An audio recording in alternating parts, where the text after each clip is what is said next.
નમસ્કાર મિત્રો, મારી ચેનલમાં તમારું સ્વાગત છે। અફઘાનિસ્તાનમાં આવેલા ભૂકંપમાં મૃત્યુઆંક 1411 થઈ ગયો છે, જ્યારે ઘાયલોની સંખ્યા 3250થી વધુ થઈ ગઈ છે।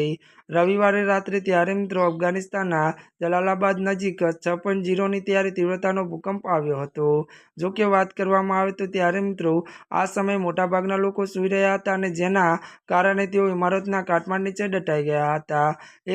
ત્યારે મિત્રો 1 સપ્ટેમ્બરના રોજ અફઘાનિસ્તાન પૂર્વીય ત્યારે મિત્રો ભાગના ખાસ કરીને નાગરડા અને કુનાર ત્યારે પ્રાંતમાં 6ની તીવ્રતાનો ત્યારે ભૂકંપ આવ્યો હતો, જેના ત્યારે વાત કરવામાં આવે તો કારણે ભારે વિનાશ થયો હતો। હજારો ઘરો તૂટી પડ્યા હતા, ઘણા તો ગામો કાટમાળમાં ફેરવાઈ ગયા હતા, અનેક લાખો લોકો બેઘર થઈ ગયા હતા। રવિવારે રાત્રે 11:47 વાગે ભૂકંપનો અનુભવાયો, જ્યારે મોટા ભાગના લોકો ઊંઘી રહ્યા હતા, જેના કારણે જાનહાની સંખ્યા વધુ વધારો થયો છે। ત્યારે મિત્રો વાત કરીએ તો ભૂકંપનું કેન્દ્ર જલાલાબાદથી 27 કિલોમીટર ઉત્તર પૂર્વમાં ફક્ત 8 થી 10 કિલોમીટરની ઊંડાઈ હતું।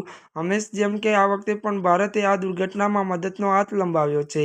ત્યારે મિત્રો આજના માટે બસ આટલું જ। અમારી ચેનલમાં નવા હોય તો અમારી ચેનલને મિત્રો તમે લાઇક, શેર અને સબસ્ક્રાઈબ કરી દેજો। ધન્યવાદ।